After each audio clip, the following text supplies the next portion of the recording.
Hi, I'm Jim Gary, and welcome to Battilapi's Workshop. Now that the Kwikee steps and stairwell are repaired in my 25-year-old motorhome, which is part of a larger renovation of it, it's finally time to build a new end panel where the kitchen cabinets meet the stairwell. I've left it open to be sure to have access while I did the work on the stairs, so now's the time. As always, I welcome any comments or suggestions you may have, and if you found this interesting, there are links to my other videos in the description below, so please like and subscribe. Now, let's get on with the video. So my goal today is to fix this panel here. This is right at the step entrance into the motorhome. And what they originally had was 1/2-inch plywood in panels all the way down here, and then it was covered all the way down to here to the floor, and then it was covered with a veneer of 1/8-inch plywood. So that's what I'm going to do. So these are my 3 switches. This one is the override for the step. This is the porch light, and this one is the kitchen lights. And I want to tie this wire back. This drawer only goes this far because it's under the sink, so I had to shorten it. So I can tie wrap these wires here, and I've got to figure out a way to secure these wires out of the way here. And down here I'm going to have to put in the propane detector. It's a hardwired one. So I've tied these up, and now I want to put them back here out of the way. So I'm just going to connect this with a self-tapping screw on a little wire connector. So those are out of the way. I noticed down in the corner here, this wood, I don't know if it's rotten, got dry rot. It's a dead bee, but it's really soft and punky, and I'm a little worried about that. And I've got this wood preservative. It's here. It's called Wood Life Copper Coat. Back in the day, it was sold under a brand called Cuprinol, and it just has copper in it, and copper prevents insects and fungi from growing. And this is actually sold by Stolium, but it's hard to get, at least in Florida. And I had to order it, this was years ago, special order, and I had to buy a whole case, so I have 4 of these gallons, which is ridiculous. In a place where you normally use pressure-treated wood, this is a good alternative. You can just put this on existing wood that's exposed to the ground or exposed where insects or rot might be happening. So I'm just going to dab some of this in over here, just in case. But I haven't seen any structural rot really much in this RV. I've noticed a few screws holding this 1x2 frame down to the floor, and they're sitting proud. There's one here, there's one here, and then there's one up here. And so I'm just going to pull them out, countersink them a little bit, and put them back in. So I've got some number 10 by 1 3/4. They're a 1/4 inch shorter, and they're a little bit thicker. So let's just try putting those in and see how they go in. That's good and solid, and nothing's sticking up. I decided, since the handrail is going to go right here, that I really ought to have an extra brace going across underneath that plywood. So I've got this marked, and I put a piece of 1/2-inch plywood here so I know where it needs to be so the plywood would be flush. So that'll also help me put in the plywood in the right spot as well. So I'll draw that line there. So I've got the board mounted where I want, and I'm just going to drive a 5/32 screw at an angle.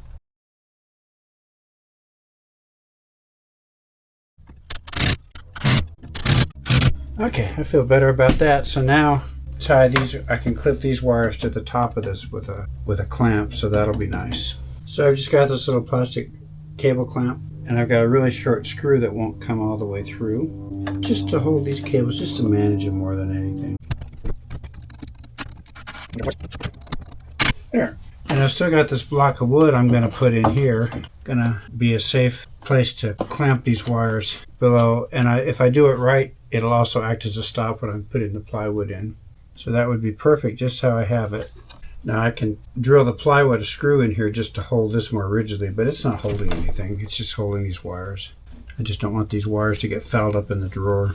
When I did all the interior rewiring, I completely redid it, all the 12-volt wiring and the 120-volt wiring. I really made an effort to label everything, so it's pretty easy to decipher what I did. Okay. So the size of this opening for the 1/2-inch plywood is 20 7/8 wide by 24 inches tall. I've got to figure out where I'm going to put this exactly. Probably right up about here. 9 inches. And it's up high enough that it won't interfere with that drawer. So I'm going to put it, I think, 1.25 inches from the edge. And now let's measure the hole that I'm going to have to make, because this is a flange fitting.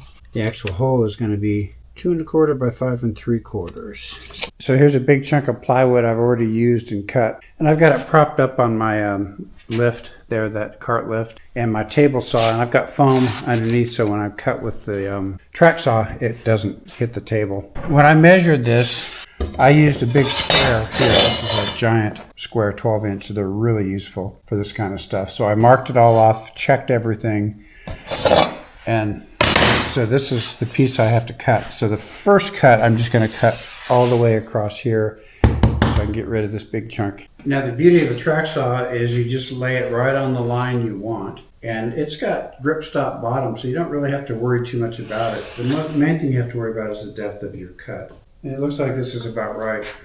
So I'm going to go ahead and cut it.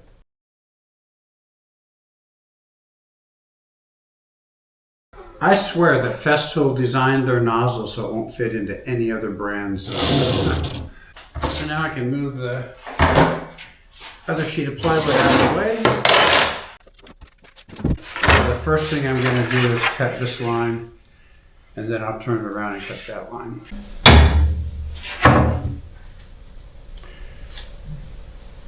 And I've got the Craig track saw, and the only trouble I found with it is you can't buy smaller pieces of track. You only buy the one, you can only find this size that came with it.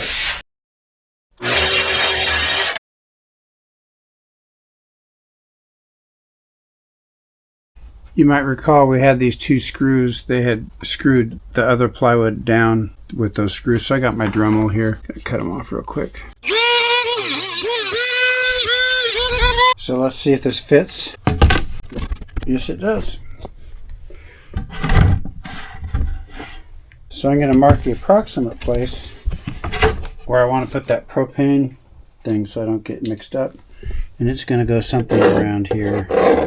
Roughly marked, and we've got the exact measurements. I've got the hole marked here, and that's the hole of the inside part of the propane detector, not the outside. So I'm just going to drill it out in the middle real quick.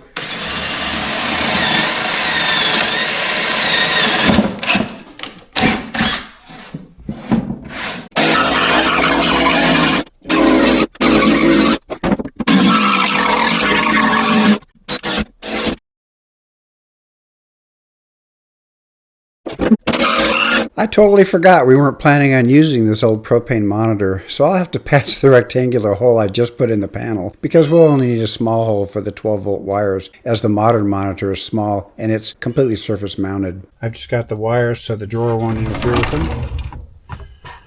And then I want to do some work on the edges. So when I put this panel in, I want it to just go right into this gap here. Got this piece of plywood. I'm going to screw it overlapping like that so we can screw the panel right into that. And I also am going to put some pieces here on the bottom as well. So I've got those cut, drilled, ready to go. I just have to screw them in. And that'll give support on the bottom easily, in the middle, and at the top. So that'll be good. Remember, there's going to be a bar here that people grab when they're coming in. And they're not going to be putting all their weight on it, but still, I want it to be pretty secure. So I'm just going to hold this plywood here just as a spacer to make sure I get this set just right. So I've got an 1/8" bit that should go down into that wood. Here.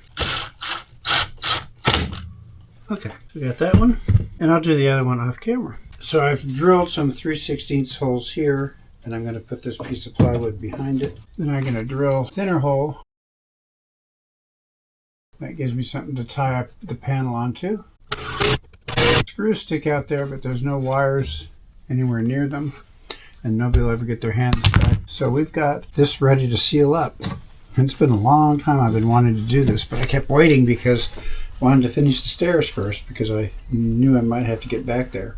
Okay, so we don't have to worry about that hole. It'll be covered up by the outer panel. Just gonna go right in.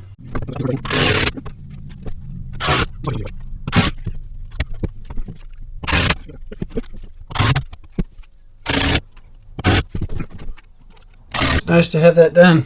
Let's get the measurements for the outer 5mm plywood panel that's going to cover the entire end.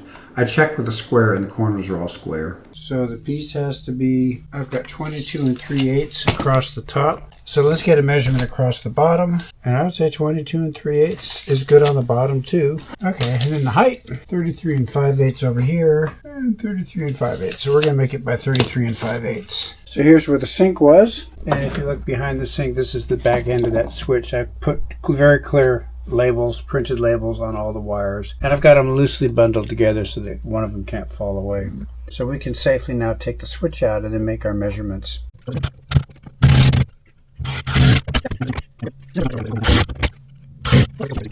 So another good thing about track saws is I just made a mark, and these are 33 5/8 inches from this edge to where I'm going to cut. And I just had to make that mark on either side because the track itself is what you align just to those marks is plenty. You don't have to find a big straight edge because you're using one.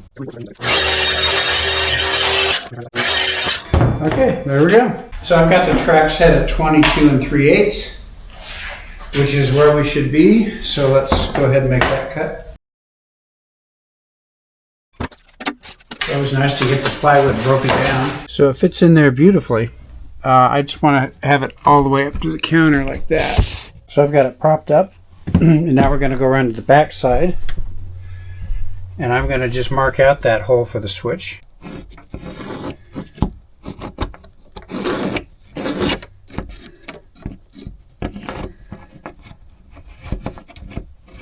So I'm going to go with the marks we traced.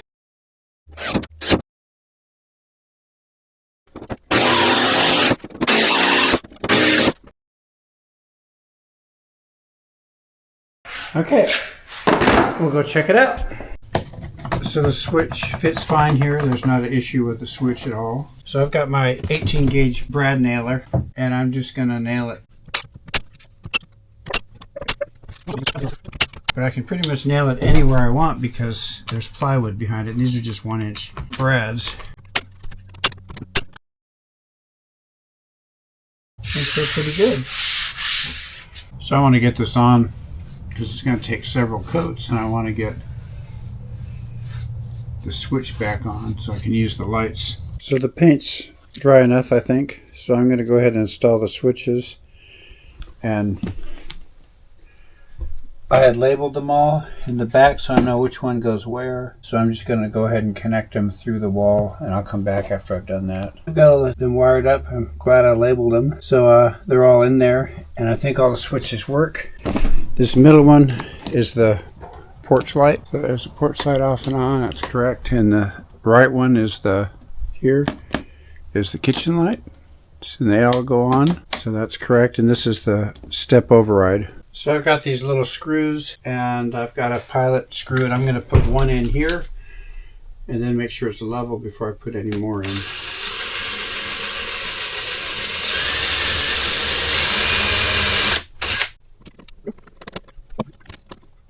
I think that's pretty good.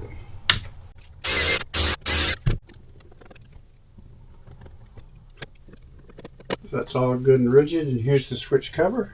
It just snaps on like that. Everything seems to be working. Now the next thing is I want to put this handrail in. So as you're coming up the steps you can grab it. And I think this would be about the right height. I know it was an angle. So I'm just going to put a little mark here, a little mark there so I can remember where it went. And I've got these 5/16 bolts. They're really long. I'll probably end up cutting off the ends. But they need to go all the way through this and then through the plywood and everything. For the other side I've got a fender washer, I've got a lock washer and a small nut. So I've just got to set this on my marks, which I've got here, and drill a 3/16 hole through. But I want to make sure that it's not going to run into anything bad. And I think it's going to be okay. I'm looking. So I got my 3/16 bit. Put this about where I want it to be. That's about it.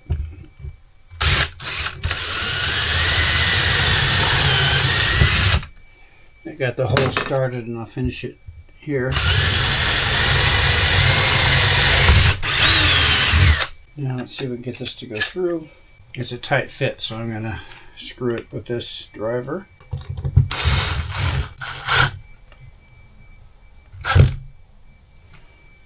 That's good. I want this down about here.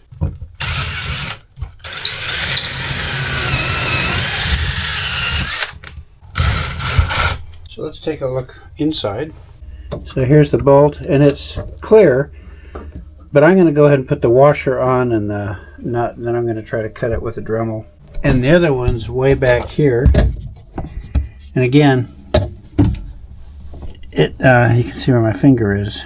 There, that's where that one is. And the same thing, I'm going to put the nut bolt on and then cut it off with a Dremel. So the way this bolt came through down here is it came right next to a 1x2, that one I'd added. So I've got a piece of wood with a notch in it, and I'm just going to glue it into place here before I put in the washer and the nut.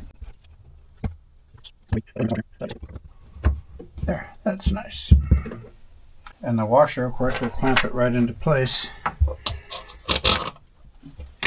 Another thing I noticed is these two screws are to make it easier to attach the two panels together. And I'm going to cut those off because I think they're going to interfere with the sink.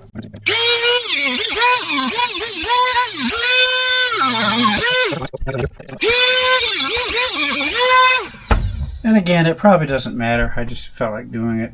So now I'm going to tighten these up. It's an 11/32 nut. So that rail is way better connected than it was before. So here we're done with this stage right now. This on, we got the switches on. Everything's painted, it looks nice. I think the kitchen cabinet end panel came out really well, and this is one of the last big projects on the interior remodel we've been doing. So anyway, thanks for watching. If you're interested in similar videos, please like and subscribe. Bye.